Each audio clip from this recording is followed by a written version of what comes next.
teams, and organizations towards new ideas to achieve lasting and meaningful success. Welcome, Toby. We can't wait to hear what you have to share with us today. Well, thank you so much, Jeannie, for that lovely introduction. I'm just going to share my screen now. So you should be able to see those now. So thank you, everyone, for joining. I really thank you to everyone at the Results Washington Group for the opportunity to speak to all of you today. My name is Toby, and I'm really happy that you've been able to join us. I know it can be hard sometimes to carve out time in your day to focus on some of your own learning and professional growth. So thank yourself for showing up.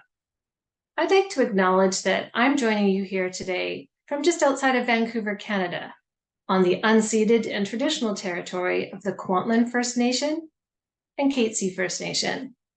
I invite you to take a silent moment to acknowledge the land that you're situated today and your place on it. So our topic today is how can we apply a systems thinking approach to inclusion? How can we go beyond the buzzwords and be intentionally more inclusive? So I want you to think of a time, maybe as a kid, or with your own children, or maybe you've seen a small child do this. Imagine you're standing on the edge of a river, a pond, a lake, or maybe even the ocean. And you think, hey, I'm going to throw a rock, maybe a pebble into the water. So you look around and you find a good one and you toss it in. And it makes a little ripple. It makes a bit of a splash and the water ripples out. So maybe you toss in a few more and you make more ripples. And then you think, yeah, what if I get a bigger rock? What might happen then? And so let's get a big one. So you look around and you lift it up and you huff it over to the water's edge and you heave it in. It's hard work. It's a lot harder than the little one. And what happens? It makes a big splash. It makes bigger ripples that go out a lot further. And you think, wow, that was awesome. So that's what we're going to do here today. We're going to make ripples of inclusion starting today. Maybe many of you are already doing this. So how can we do it more? How can we make bigger ripples of inclusion? For some of us, by the very nature of our identity, we might be able to make bigger ripples. So that's what I'd like you to keep in mind as we spend this time together today. So what exactly are we talking about when it comes to diversity, equity, and inclusion? First, it's important to recognize that there can be a lot to know. Many of us may have had some learning or experience with diversity, equity, and inclusion, or DEI, as it's sometimes called. I imagine that some of you are deeply operating in this work. Perhaps you've taken some training. You learned about a particular topic like unconscious bias, privilege, and microaggressions. Everyone could be arriving at this topic with a different understanding and a different perspective. Inclusion in the workplace is defined as ensuring a safe space of belonging, support, and respect. In an inclusive environment, every individual feels valued and all voices are heard. So just so you know, I've added a slide of definitions to the end of this slide deck for your reference. So why is inclusion important anyways? We can say, well, it's the right thing to do, but the right thing can look different from person to person. So instead, if we look at the facts, from a recent report by McKinsey & Company, they quoted, "The most diverse companies are now more likely than ever to outperform less diverse peers on profitability." So profitability is just one measure. When teams are more diverse, they are more innovative, they're objective, and they're better able to meet the demands of their customers because they reflect or represent their customers. Customers can be those in a true sense, or could be the community you serve, your clients, or your patients. So as we get started, I'd like to get a sense of where are you at with your comfort level and understanding of diversity, equity, and inclusion? So we're going to launch a quick poll. So all the answers are anonymous, and you'll see that pop up on your screen. So if we can have poll number 1. So we've got 3 questions here. Have you ever received training or education at your workplace related diversity, equity, and inclusion? How comfortable do you feel discussing diversity, equity, and inclusion topics in your workplace? And 3, do you struggle with how to be more inclusive in your workplace? So give folks a moment to answer those questions. How comfortable are you? So Rachel, just let me know when we look like we've got lots of answers in there from folks.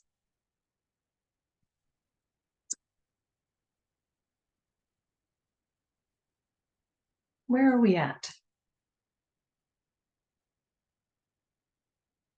Okay, so have you received training? 92%. Yes, you've received some training. How comfortable are you? It's a bit of a mix here. We've got somewhat comfortable being 45% and very comfortable. And we do have some very uncomfortable and somewhat comfortable.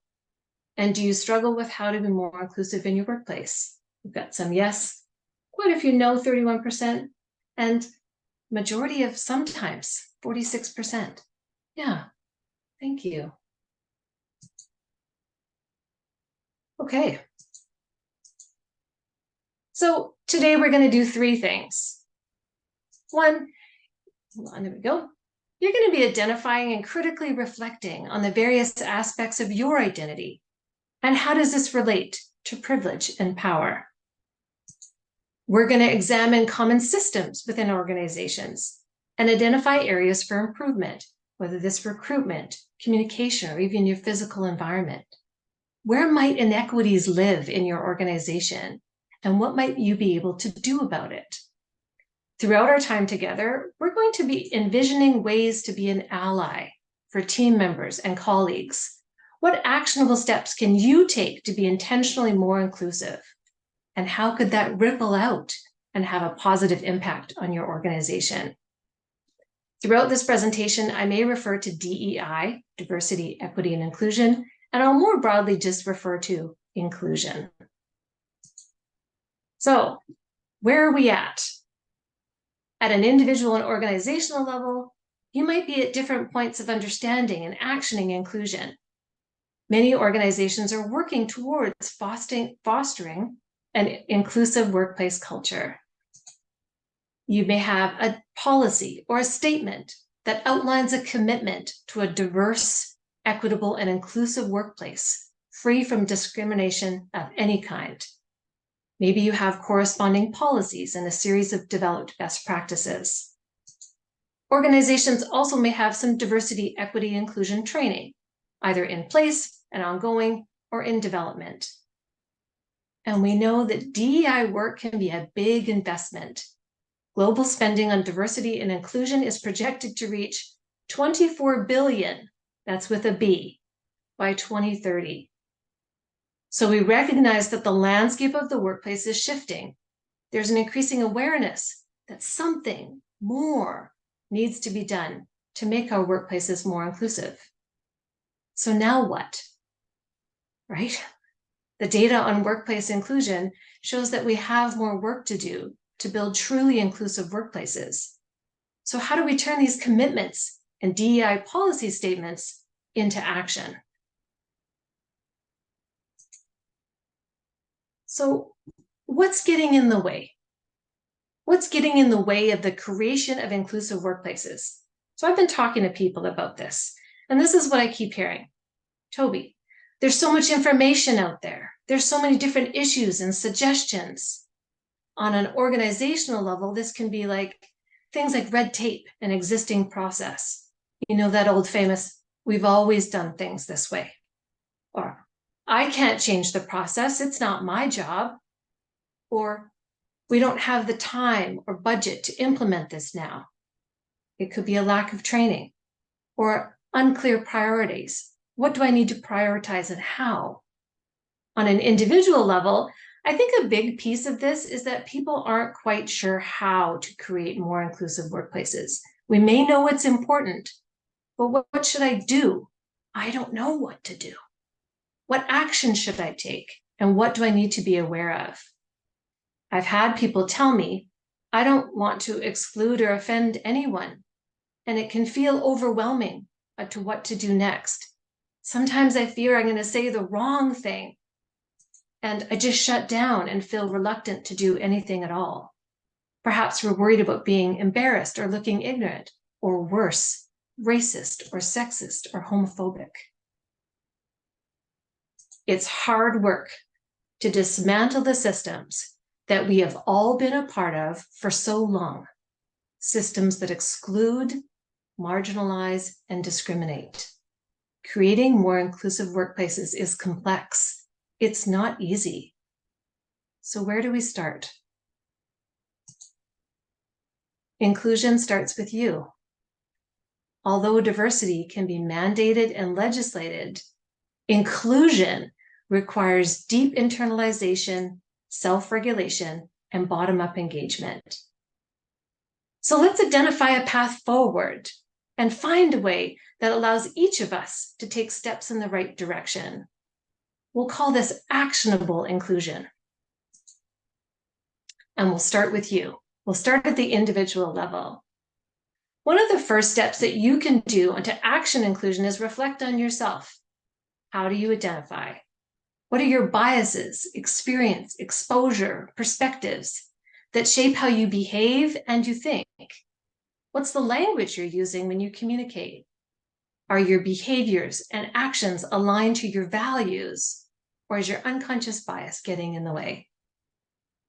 We're going to touch on not only your personal reflections and actions, but how you can be more inclusive in your role and your organization.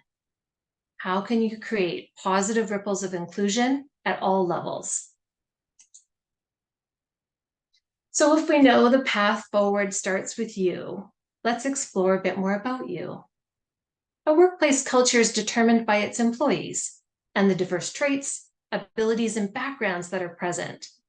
These traits can set people apart from one another. A team that's built with diverse individuals is one that's creative and successful. There are many kinds of diversity that can be found within a workplace. Some dimensions of diversity are visible, whereas others are not.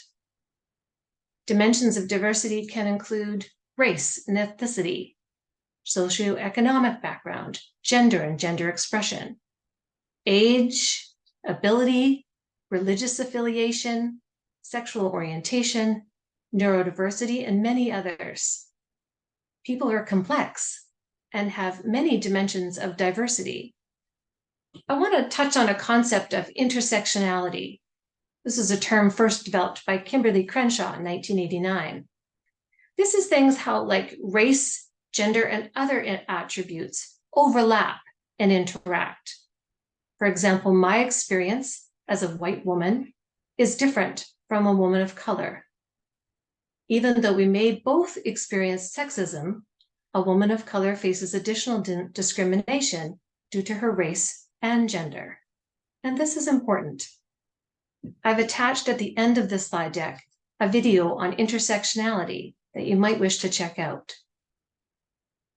Within each of these dimensions or aspects of identity, there's a range of dominant and non-dominant groups. By reflecting on aspects of our identity, we can also reflect on our place in our role and our organization with respect to privilege and power. How does our identity translate to privilege and power? The American Library Association defines privilege as, quote, advantages, favors, and benefits to members of dominant groups at the expense of marginalized groups, unquote. Organizational psychologist John Amaechi described privilege as, quote, the absence of inconvenience, the absence of an impediment or challenge. And as such, when you have it, you don't really notice it. But when it's absent, it affects everything you do, end quote. He goes on to say that, quote, white privilege doesn't mean that your life isn't hard or that you've never suffered. It simply means that your skin color has not been the cause of your hardship or suffering, end quote. And power, that's essentially who gets to make the rules. Who are those who have the authority and control over people and resources? Our dominant systems are biased towards whiteness, able-bodied, neurotypical, male, cisgender, and heterosexual, just to name a few. So, how do you think the aspects of your identity intersect and relate to how much privilege and power you think you have? Consider things like, I've never been discriminated against due to the color of my skin. I have rarely, if ever, been the only person of my ethnicity in a room. I have never felt the need to hide my sexuality. I identify as the gender I was assigned at birth. I have never lived below the poverty line. I graduated college. I do not have any physical disabilities, and I do not have any mental health illnesses. So we're going to open another poll. On a relative scale, where 5 is a lot and 1 is little, how much privilege do you think you have? I'll give you a moment to do that. How much privilege do you think you have?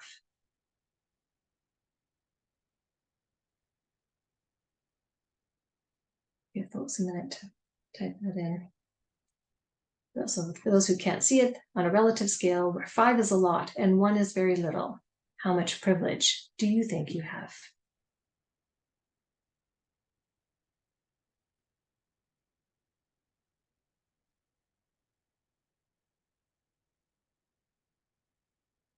Okay, so there's quite a range here.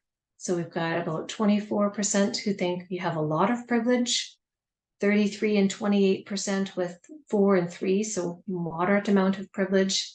And then some of you identify where you think you don't have very much, 10% at 2, and 5% feel that you have very little privilege. I'd like you to keep that value in mind. We're going to come back to the importance of privilege in a few moments. So I'd like to move now to exploring the concepts of systems thinking and how it's essential for inclusion. There we go. So first, what is linear thinking, right? So this is step-by-step thinking. So we got a starting point, right? And we follow a standard sequence of events to a singular ending point. Only one possible path to a solution. There's not a lot of room to interpret or try new things. A good time to use linear thinking might be putting a piece of furniture together. Step by step and straightforward, we hope. And hopefully you don't end up with a bunch of pieces at the end. Systems thinking is a way of viewing all the parts of an organization as a whole. How do they interact and affect each other? It requires us to use a nonlinear approach. A systems thinking approach to inclusion involves recognizing all the various interconnected elements within the system, how they interact and influence each other, contributing to the overall outcome of creating an inclusive environment. This is a holistic view where there's interdependencies and interconnections, and it involves a shift from addressing individual issues or in silos to understanding the broader context in which those issues arise. So from an article in the Systems Thinker, they discuss when we should use systems thinking. What kinds of issues or problems are ideal for a systems thinking approach? And they list them being important. Chronic, not a one-time thing, familiar with a known history, with unsuccessful attempts to be made to solve the problem before. So when we apply this to inclusion, yes, we know it's important. It's definitely not a one-time thing. We are becoming more familiar with it, and organizations have been trying to embed diversity, equity, and inclusion for a while with limited results. So let's walk through an example of hiring a person. Let's say you have a vacancy on your team and you need to recruit a new person for the role. A linear thinking approach to recruitment and hiring might be, okay, well, write a job description, or use an existing job description because we want someone really great, let's make sure we add lots of criteria. We're going to post the job in the same place as we always do. We're going to use the same recruitment process we are familiar with, perhaps a panel of senior leaders. And maybe we are somewhat subjectively going to select the best candidate, someone who's qualified, but seems like a good fit. Simple linear solutions aren't going to shift the dial towards more inclusive workplaces. We could have the very best diversity, equity, and inclusion policy statement posted on our websites and in our job descriptions. But if our recruitment, training, communication, mentoring, or even our physical buildings have systemic biases and barriers towards historically and existing marginalized groups, we're not going to see a big impact. In fact, the dial hasn't moved all that much in the last few decades, despite a growing movement and recognition of the value and importance of inclusive workplaces. So if we apply systems thinking to that example of needing to hire someone, what are some parts or elements that we might need to think about to create a more inclusive workplace? So let's start at the top, recruitment. How do we broaden the pool of potential candidates? So I'll ask you, when was the last time you took a critical look at the language in one of your latest job postings? If you're curious, go find one. Is it filled with acronyms and jargon? Does the role really need a college degree? Or is there instead a specific set of skills you need? Sometimes we use an older job description because rewriting a job description is a whole process of reviews and revisions. Maybe there's other people in that same role in the organization and it's hard to change. But what if the language in your job description is turning away great candidates? What if there's elements of your job description that are biased? We can look at hiring. How do we reduce bias and barriers in the hiring process? What's the structure and composition of interviews and interview panels?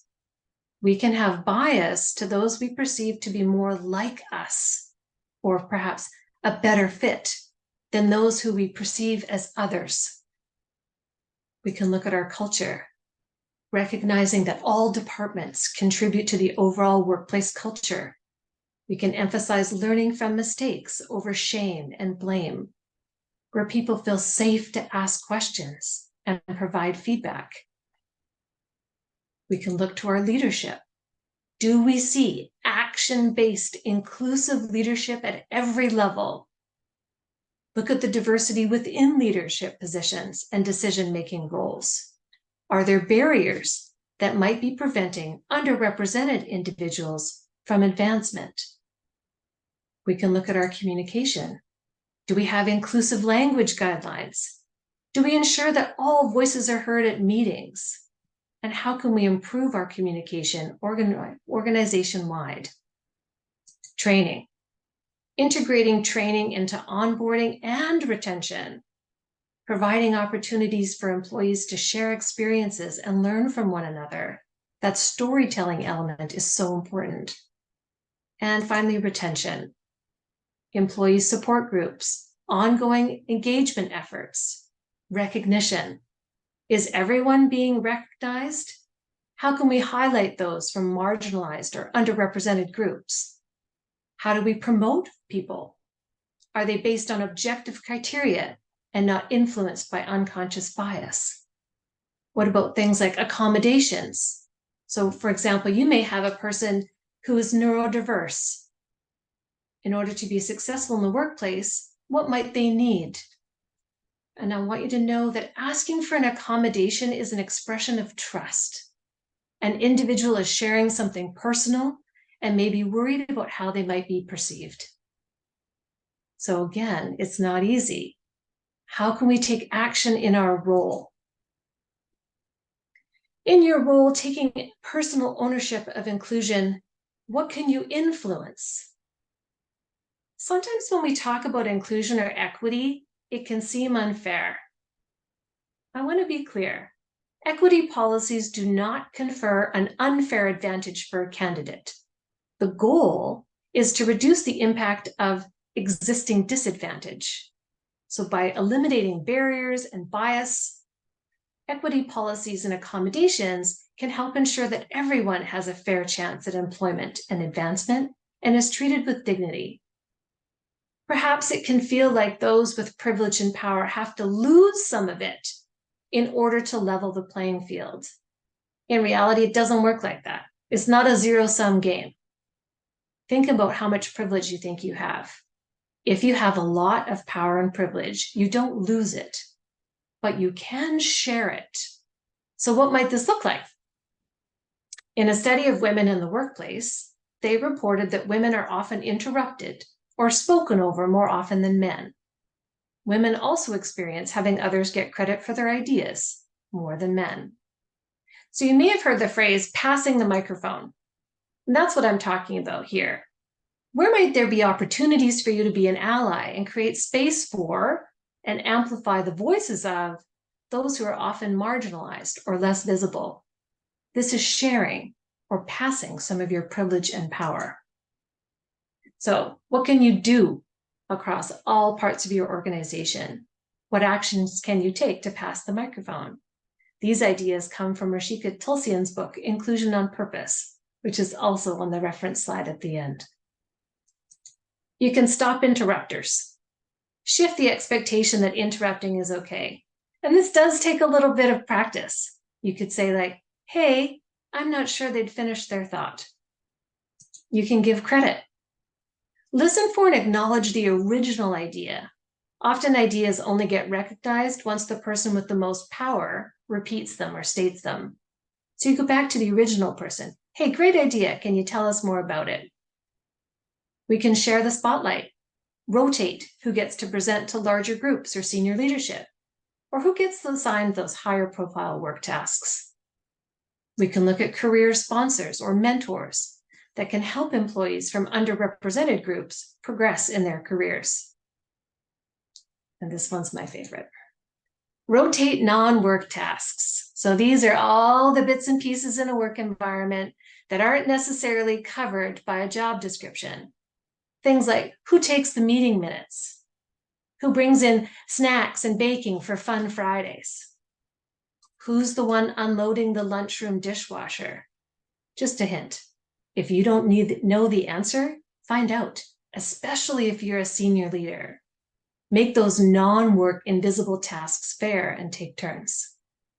So how might these actions ripple out to your organization? So let's think about your organization. Who in your organization currently is leading efforts to make your workplace more inclusive? Who's responsible for this? In reality, every part of your organization should be actioning inclusion. Finance, operations, IT, sales, records management, legal. Yep. Inclusion just isn't an HR thing, right? When we expand this with a systems thinking approach, this isn't the job of your human relations department. It goes beyond your DEI policy statements.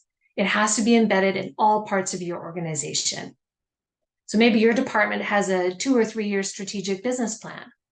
How are you embedding goals related to inclusion in those plans? Actionable inclusion requires to have clear and measurable goals, just like how all the other strategic goals or initiatives get implemented. Tying inclusion goals to specific metrics is key, because we know if it doesn't get measured, it doesn't get done. So some things you can do. Seek to understand and be curious about what's currently available. Where's your organization struggling against key objectives?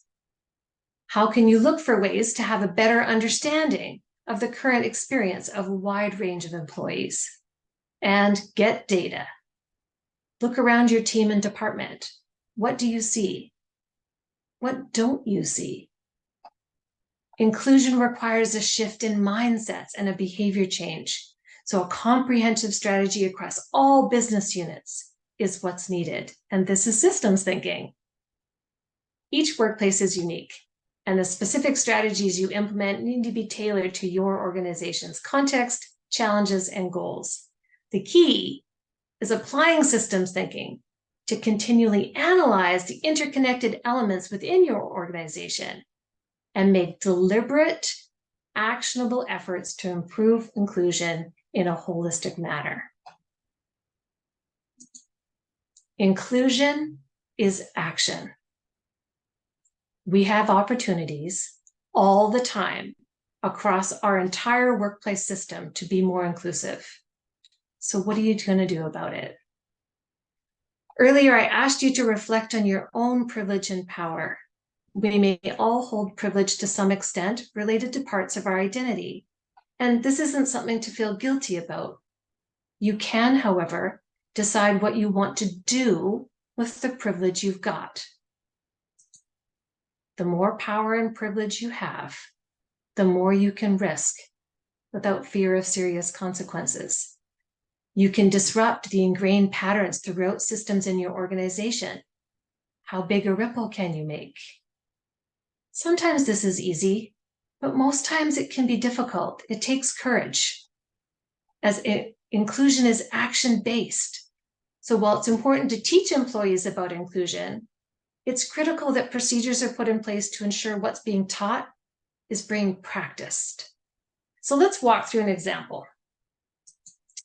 Okay, so imagine we're all in a meeting. It's a big meeting. I expect that most, if not all of you, are in workplaces where you spend a good portion of your time in meetings. I am sure you're shaking, you're nodding your head along. So you've got your team at the table, okay? And most of them look like me. So here's me over here. We have our team leader, Susan. She's here. And we have one member of our team who's a person of color. We'll call her Aiko. And she is of Japanese descent. During the meeting, as we kind of wrap up, we're talking about the budget.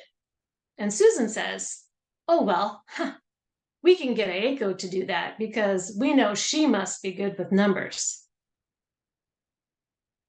No one says anything. And you're left feeling a little queasy. Something about that strikes you as not quite right. So, first question, is this a microaggression? So if we can launch the poll, is this a microaggression? Yes, no, maybe, or I'm not sure. So I'll give you a moment to fill that in. Was Susan's comment a microaggression? Yes, no, maybe, and not sure.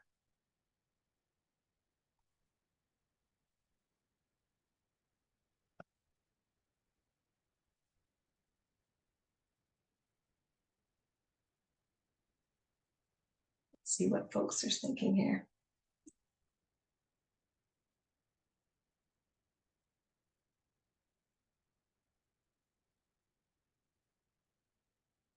Okay, so we've got 73% say yes, 2% say no, 16% say maybe, and 9% not sure. Okay. So many of you feel like you've just witnessed a microaggression. Microaggressions are everyday insults, snubs, or actions of discrimination that negatively target a marginalized individual or group. They may be intentional or accidental. They can take the shape of jokes or questions or casual remarks. They may even be disguised as a compliment.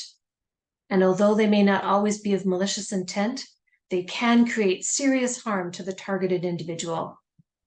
Often these actions and insults reflect a lack of self-awareness and stem from unconscious bias. And the effect of microaggressions, they can build up and escalate to larger conflicts and damage to a person. So back to our example. You glance over at Aiko, and she's not saying anything. So then what? Well, maybe it's not bothered her, or maybe you're the only one who thinks this is not quite right. Maybe this is your first team meeting. So now what do you do? So I'm going to ask you, what would you do?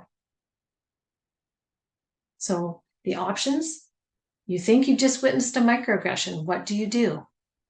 You Option 1, do nothing, stay silent. 2, after the meeting, seek out AECO. After the meeting, follow up with Susan. Or in the meeting, you're going to say something like, I think the budget's Paul's responsibility. Or in the meeting, say something like, actually, that comment was a stereotype and not inclusive. So I'll give you a moment to think through those answers. What would you do in the moment?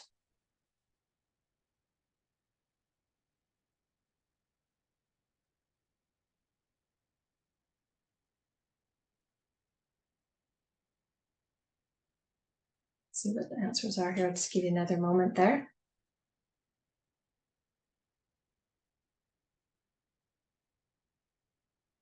What would you do?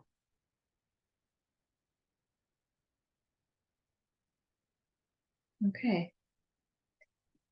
Okay, so most in the meeting would say something, I think, like the budget's Paul's responsibility, 36%. And some others saying after the meeting, follow up with Susan. And a very small number would think to do nothing. So yeah, I think I would have accepted anything over do nothing. It's important to find the courage and the language to speak up. So what are you going to do? It's easy to pass off that comment. It didn't seem to bother her. Why should I stick my neck out? It wasn't a big deal. It was a compliment to AECO about being good at math, etc., etc. So what will you do? So we're going to do a little test. I'm calling this my awkwardness meter. Thinking about that example, I see that some of you indicated that you would say something in the meeting. Okay, so you've decided to step up and be an ally. In a real world context, you are not going to have a lot of time to decide to do this. You're going to have to make this decision really quickly before people start packing up and leaving the room. And we know time can do funny things, right? When you're excited about something, time goes really fast. When you're feeling awkward or uncomfortable, time can go really slow. So how long could an awkward silence in this meeting last, and what might that feel like? So we're going to time silence. I'm going to ask you to not look at the clock if you can avoid it. Ready? So let's imagine Susan has just said, oh, well, we can get AECO to do that because we know she must be good with numbers.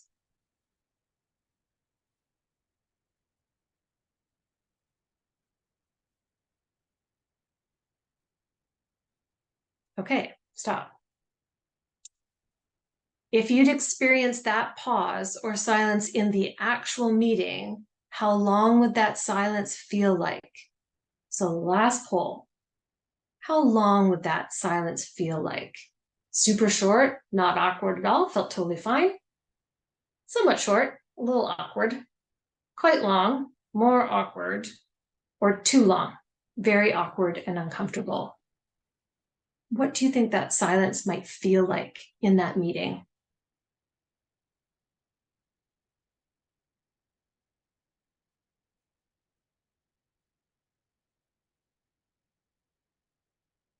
What did that silence feel like?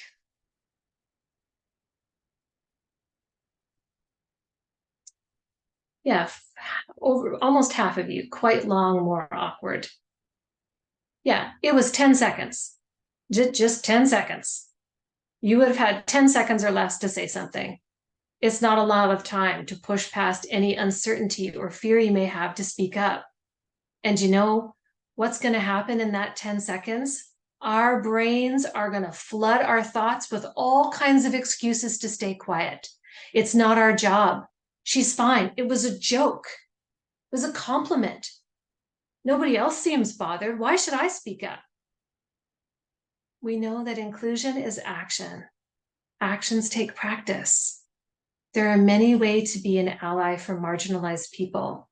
And also almost like muscle memory, the more you speak up to be an ally and exhibit inclusive behaviors, the more it becomes second nature. You need to be courageous and speak up when you witness or say something that discriminates. So when you reflect on your own behavior, you are willing to hear feedback and you take action, you start making more ripples and shifting the dial towards a more inclusive workplace. And the more power and privilege you have, the bigger the impact your actions will make. One more thing I want to touch on. Some of you thought that this maybe wasn't a microaggression and that you didn't need to do anything. And I understand. So when we walk through that example, maybe Ayako was responsible for the budget and consistently demonstrates her proficiency with budgeting and numbers. Or maybe we don't know what a microaggression might even look like because we typically don't experience them. Microaggressions are often related to race, gender, sexual orientation, or disability status. So I can tell you, as a white woman, I have never experienced a racial microaggression, ever. So think about this for a moment. Think back to your own dimensions of diversity and your own privilege and power. I'm 100% sure I have missed racialized comments and microaggressions in my workplaces. So what am I going to do about it? We need to have that awareness first before we can even do something about it. And we need to feel safe to do something about it once we recognize it. That's why a systems thinking approach to inclusion is so important. We need to build inclusion into training and education, leadership and communication, and in the creation of an open and equitable culture that values feedback in every department, in every division, and on every team.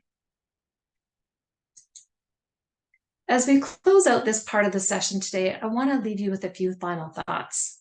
Remember my story about making ripples? How can we make ripples of inclusion and make them bigger and reach further? We are seeing a rise in some anti-diversity sentiments in the recent past, whether based on race, immigrant status, or religion. When we feel threatened or uncertain or afraid, we can shut down and get tunnel vision. We can close ourselves off to other people's perspectives and are more likely to be biased. We lose so much potential for connection and innovation when we value sameness and uniformity over a rich environment of different abilities, ideas, and backgrounds. We have a lot of complex work to do. When we can create space for those who haven't been heard or whose identity and background is different from our own, creativity and collaboration flourish. Everyone, regardless of job title, has the power to shape a more inclusive workplace. Each change, no matter how small, can ripple through the system, contributing to a more inclusive and equitable environment for everyone. And I know this. When we get inclusion right, when we create spaces where everyone belongs and can show up in their truest, most authentic selves, there's a joy, there's a lifting, and it's an amazing thing to be a part of. Thank you. I just want to extend my sincere thank you to everyone on the Results Washington team for the opportunity to come and present today. Thank you to Jeannie for hosting, and to Kelly and Bridget, and to all of you for your support. I'd love to continue the conversation. Feel free to connect with me. You can take a picture of this so you don't have to go digging around, or if you want more information on my upcoming course on inclusion. So I think we are opening up the question and answer period. Now, Jeannie, over to you. Yeah, we have a couple of good questions in the chat. Okay. I'm gonna end my slides. I don't think I need to. Okay. Yeah, there we go. Sure. All right. So one of those questions is, how can a deaf professional assure hearing customers or clients that silence in between the conversation is normal for interacting with deaf individuals? That's a great question. And I think those individuals are the best to say what they need and to advocate and to. So I think, well, two things. Folks who are working with a person who has hearing loss or is deaf need to ask, hey, what is the best way for me to interact with you? And for those persons to be able to feel safe, again, to ask for what they need. Hey, there's going to be pauses in our communication, and that's totally normal. But I think it's important to understand that a person needs to feel safe to be able to do that, right? And how do we create a culture where people are safe to ask for what they need? Hopefully that answers your question. Great question. Thank you. Thank you. And that leads really nicely into another question, which states, a lot of comments like these, the microaggressions, occur in agencies or divisions where there's very little psychological safety.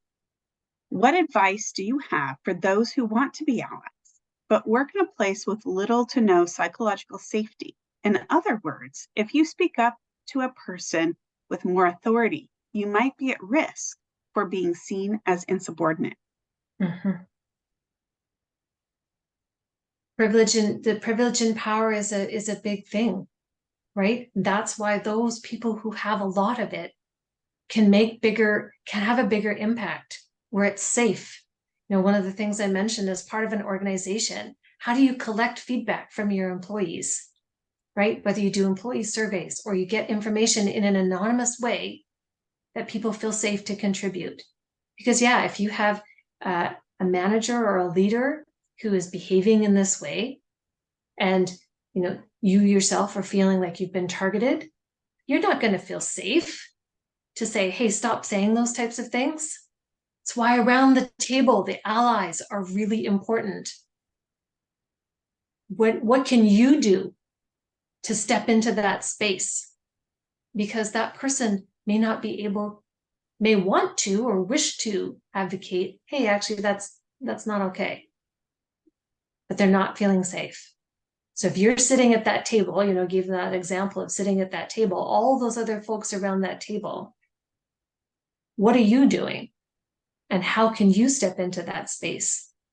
I think for this particular individual, if there's another person that they can find that they trust in order sort of to give this feedback, it's really hard. It's on leaders and managers to be able to create a culture where feedback is welcomed and actioned. Because I mean, if you're just receiving the feedback and not doing anything about it, then nothing's going to change. Thank you. Digging a little bit more to your scenario with what took place at that meeting table. Mm-hmm. And you offered some options about what people might do in that moment, and with a couple of different options of what people could say. We have a question here. Shouldn't we ask the person being targeted if we can speak up for them, not assume that they want me to talk for another person? So I guess in that moment, how do you know what that person may want or need without talking to them first? You're right. You may not know. You may not know. And so even following up after the meeting to say, you could share your concern. Even sharing your concern with the person you believe was targeted may for that person help with them dealing with that microaggression or open a dialogue that like, hey, I didn't know if I should say something in the meeting. It's okay to be honest. Right? Part of the thing about being an ally is recognizing we don't necessarily have all the answers. We can think of many different scenarios in the workplace where we're going to be a bit unsure. And I think one of the things I'm hopeful for is that we can take steps forward, that we're going to feel this uncertainty, like, should I say something? Maybe we follow up with her. Sorry, the sunlight's super bright now, of course, and I don't want to complain about the sunlight. Maybe we follow up with our colleague afterwards, the meeting first. So then you can say, hey, did that bother you? Like, it kind of didn't feel right. So that you'll know next time in the meeting room, if something similar to that happens, you can say, hey, we don't make comments like that. I think that's I don't think that's very inclusive, right? And what language you use and how comfortable you are is going to change from situation to situation, from context to context. It's important that awareness is that first piece, right? That awareness that these things are happening and what can we do about them? That's great. Thank you so much. And I think that answers a couple of other questions that we have in the chat too, Okay. about having that concern for the person being targeted. And I think that that's great to point out that we're just, well, we're embarking on this journey and it's not going to feel comfortable all the time. And maybe that first step is just being aware that it's happening and then speaking to that person separately about how you can be a good ally for them in the future so that you're not taking action that causes them more harm. Yeah, if you want to call it out in the meeting, perhaps that doesn't, but if maybe you've had a conversation in the past and this behavior keeps happening. I knew a colleague whose name kept getting mispronounced over and over and over again. So like the 20th time you're mispronouncing a person's name at a team meeting, everybody else at the table could also say, her name's Toby, or whatever the example is, right? Well, we know enough to say, you're still pronouncing her name incorrectly. And that happens. Like that actually happens in workplaces where people's name doesn't get pronounced correctly over and over again. A pretty basic thing. Yeah. Well, I want to, okay, so we have time for a couple more, one or two more questions. One of the questions here is, what if people in power want to stay in power and privilege? What if those people at the top aren't willing to take that introspection, start with themselves, recognize their bias, etc.? Well, we know often that culture comes from the top, right? And the behaviors and actions and the culture from the top of the organization is what filters down. And so as employees, there are mechanisms there. If there's ways for you to do employee engagement surveys, if they don't do those types of things, can you ask, is there a way? Or ask, hey, I don't see our diversity, equity, and policy, our policy statement. What does that look like? But yeah, it's a really difficult thing. So can you ask me that question one more time? I don't think I've touched on this very well. Can you ask that one again? Yeah, it says, what if people in power want to stay in power and privilege? So back in your presentation, you talked about, how much power and privilege do you have? And we took that poll. What if the people in that power and privilege who kind of have a lot of it don't want to share it? Yeah, this is part of that education piece, right? You don't actually lose privilege and power when you share it. You don't. You can't actually lose privilege. It just is how you show up, right? I can't change the color of my skin. I can't change some of the other dimensions of me that give me a lot of privilege. And so I think just that messaging and that sort of groundswell of education around it's okay to share it. You don't lose it. Because if you can imagine, if you thought you had something that was scarce and someone was trying to take it away, you might feel threatened. But that's not how privilege and power work.